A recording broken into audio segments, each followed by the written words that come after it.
Welcome to Speak English with Class. Learn English through real conversations. Welcome to the debate. Welcome. Today, we are stripping away the external excuses we all love to use. We're looking at the invisible architecture that determines whether a person masters a new skill or, well, abandons it entirely. We are analyzing a text that poses a very uncomfortable, very specific question. When two people have the exact same ability, same resources, same opportunity, why does one succeed while the other quits? It is the classic question of potential versus performance. But the answer provided by the source material today isn't about IQ. It isn't about talent. And it's certainly not about luck. No, it's about the economy of thoughts. We are debating the psychological framework of rich versus poor mindsets. And we need to be very clear right out of the gate, as the text is, that we are not talking about your bank account. Right. This isn't financial advice. It's not. We are analyzing a text that uses language acquisition, English specifically, as a case study for a much broader psychological phenomenon. The central question we're debating is really about the nature of resilience. Is the ability to learn defined by a stoic, disciplined rejection of comfort, what the text calls the rich mindset? Or is the poor mindset actually a fundamental, a biological protective mechanism that we need to accommodate? I'm taking the position that the rich mindset is the only viable path to mastery. The text makes a compelling case that the primary barrier to learning is a refusal to accept reality. The rich mindset is an active, disciplined choice to reframe discomfort as progress. If you can't do that, you cannot learn. And I'm taking the position that we need a more compassionate view. The source material explicitly states that a poor mindset is not stupid. It's human. It is a desire for safety. My argument is that if we villainize the desire for comfort, if we treat it as a moral failing rather than a biological reality, we are setting learners up for burnout. The path to learning isn't just about gritting your teeth, it's about understanding why your brain is hitting the brakes. Well, let's get into the position statements, because the distinction here is sharper than I think you're giving it credit for. The text opens with a scenario that removes all the variables. Imagine two people. They are in the exact same situation, same English level, listening to the same audio. They're making the same mistakes. By all objective metrics, their reality is identical, yet the outcome is radically different. Because of the internal narrative, the story they tell themselves about what's happening to them. Exactly. The text defines a mindset as the way you think and how you explain things to yourself. And here is the binary the text presents, and it is a stark one. The person with the poor mindset hits a wall and says, "This is too hard, I'm bad at languages, I should stop." The person with the rich mindset hits the same wall and says, "This is hard, but I can learn. I will continue." It sounds deceptively simple when you put it that way. It is simple. It's not easy, but it is simple. The difference isn't talent, it is the ability to separate the feeling of difficulty from the concept of failing. The rich mindset is superior because it acknowledges the difficulty without letting it dictate the action. It treats the emotion as noise, not a signal to stop. I see why you latch onto that binary, but I think it's dangerous to simplify it that much. You're describing the rich mindset as this fortress of rationality. But look at how the text describes the poor mindset. It says, and this is a quote, "A poor mindset is not stupid, it is human." That is a massive concession. The poor mindset is driven by a desire for comfort and safety. Which acts as a brake on progress. Or a brake on injury. I mean, think about what we are asking adults to do when they learn our language. We're asking them to sound like children. We're asking them to lose their status, their competence, their wit. The poor mindset says, I don't want to feel exposed. I don't want to feel slow. But that feeling is the price of entry. I agree it's the price, but my point is that the poor mindset isn't a villain, it's a frightened passenger. The text says this mindset is very common, especially among adults. Now, if we simply scream, "Get over it," at that passenger, they're going to grab the wheel and crash the car. I believe that acknowledging the validity of that fear is the only way to actually move through it. You can't just legislate fear away with willpower. I disagree. I think you can legislate it away, provided you have the right definitions. And that leads us directly into our first core area of debate. the role and reality of discomfort. The text provides us with very specific definitions here. It says, discomfort means feeling unsure or uneasy. And it contrasts that with comfort, which means feeling safe and relaxed. Right. Now, look at the physics of learning. The text states, learning English creates discomfort. It treats this as a factual statement like water is wet or gravity pulls down. It is inherent to the process. Therefore, the defining characteristic of a successful learner, the rich mindset, is the willingness to stay in that state of being unsure. Stay with it. That's the phrase the text uses. A rich mindset stays with it. And note the verb accept. The text says it accepts discomfort. It doesn't say it enjoys it. It accepts it. So if you prioritize feeling safe and relaxed, you are by definition prioritizing ignorance over growth. The text is brutal on this point. Comfort does not help learning. That is a harsh way to frame it. Is there no room for safety? Not in the learning zone. The text gives us the verb to avoid. It says to avoid means to stay away from something. When a learner says, I avoid speaking English because I'm afraid of making mistakes, they are prioritizing their immediate emotional safety over their long-term goal. It is a refusal of reality. The rich mindset says, I accept that learning takes time. Accept means to say yes to reality. You cannot learn if you are saying no to the reality of the struggle.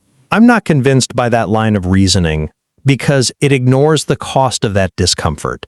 Yes, the text defines comfort as feeling safe and relaxed, but let's look at what the absence of that feels like in the real world. The text describes the experience. You search for words, you speak slowly, you make mistakes.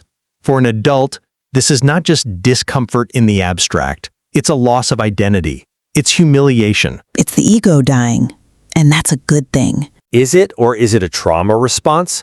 The poor mindset avoids these things, not because it is lazy, but because it hurts.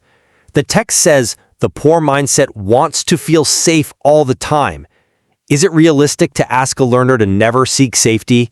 My argument is that constant exposure to unsure and uneasy feelings without periods of safety leads to burnout. The rich mindset is portrayed as this stoic machine that stays with it. But I have to ask, for how long? If we don't validate the desire for safety, the learner will eventually quit just to protect their own psyche. I think you're projecting fragility where the text sees opportunity. The text offers a solution to that burnout, but it isn't about retreating to safety. It's about normalization. You mentioned the pain of making mistakes. The text explicitly addresses this. It says the rich mindset knows that feeling uncomfortable does not mean failure. That is the key cognitive shift. I'll grant you that. It's everything. The poor mindset equates feeling slow with being bad. The rich mindset equates feeling slow with learning. If you normalize the discomfort, it ceases to be a threat that you need to hide from. You don't need to retreat to safety if you realize the danger is an illusion. But that requires a tremendous amount of self-regulation. The text says, a poor mindset tries to escape this feeling. A rich mindset stays with it. That staying with it is an immense psychological load. You're asking someone to sit in the fire. I am asking them to realize the fire isn't hot, it's just bright. Which brings us to the concept of effort and the specific delusions surrounding it. The source material is very clear. Effort means trying even when it is difficult. Yes, I make an effort. But there is a poison in the poor mindset that the text identifies. It says, many learners believe something that is not true.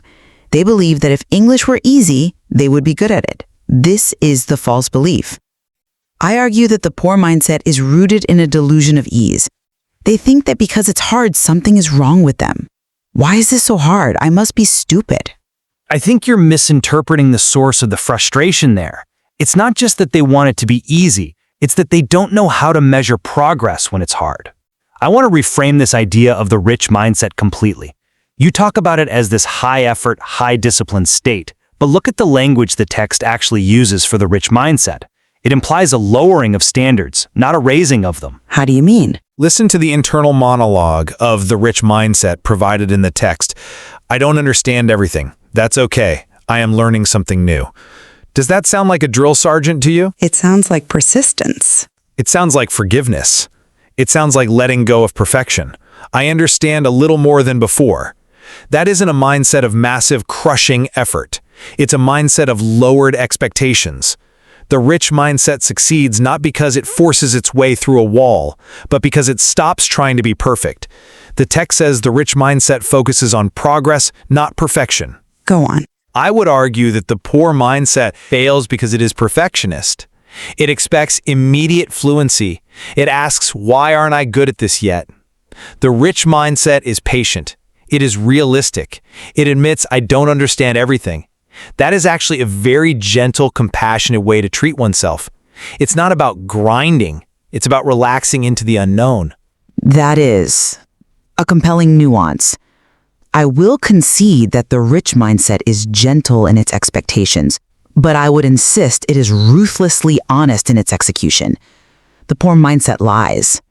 It says, I should do something easier.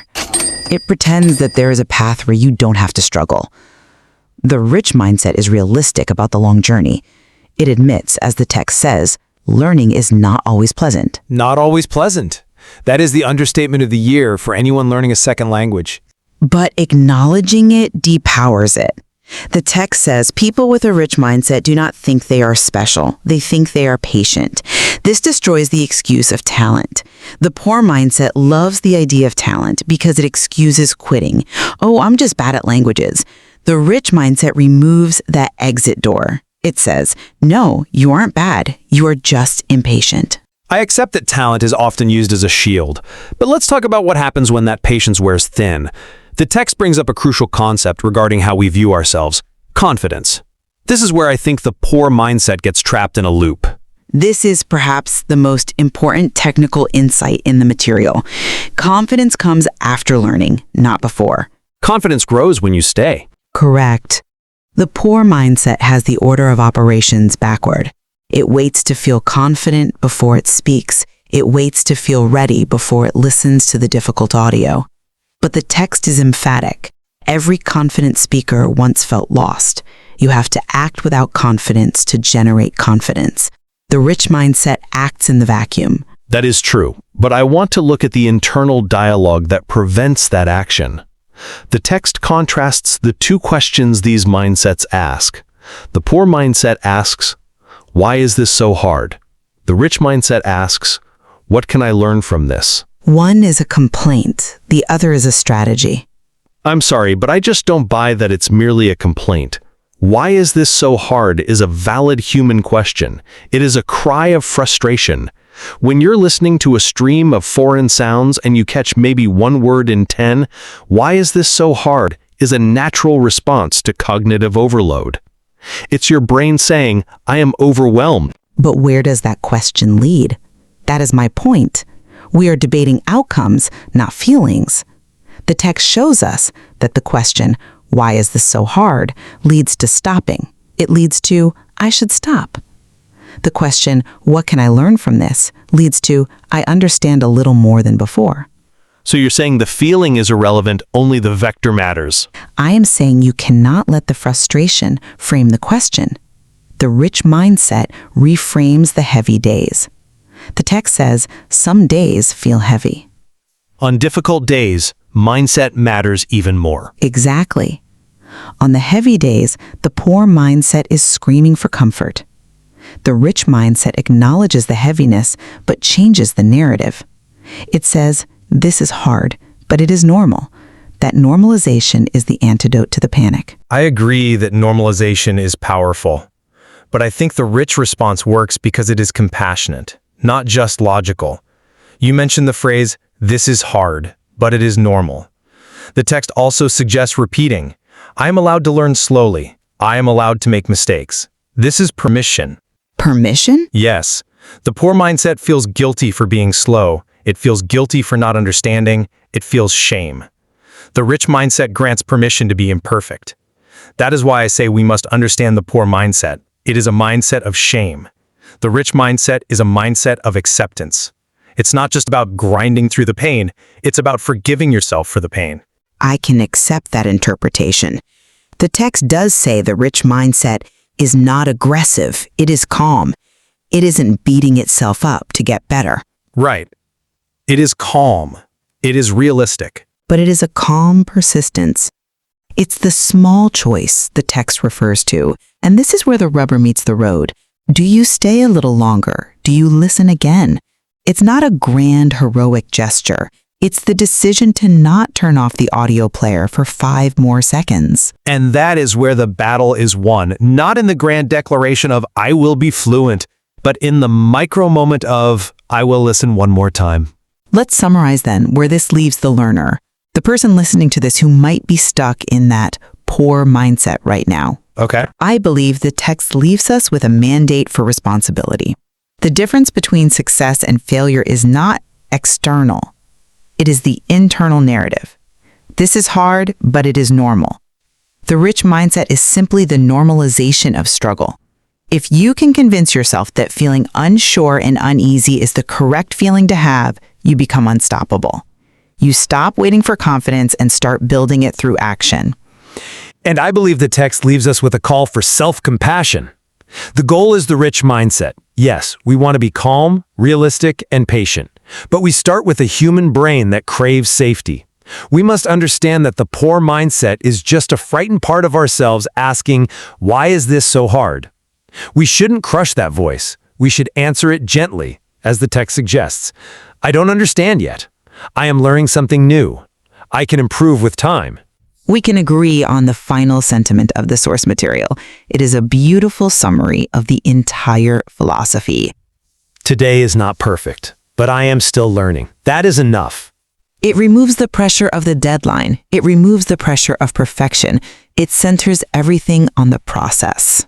It reminds us that the shift from poor to rich isn't about intelligence or money. It's about that small choice to stay, To stay a little longer, to listen again. even when you want to run away. Thank you for listening to The Debate. We hope you take a moment to examine your own mindset the next time things get difficult. And remember, discomfort doesn't mean you're failing. It means you're learning. Until next time.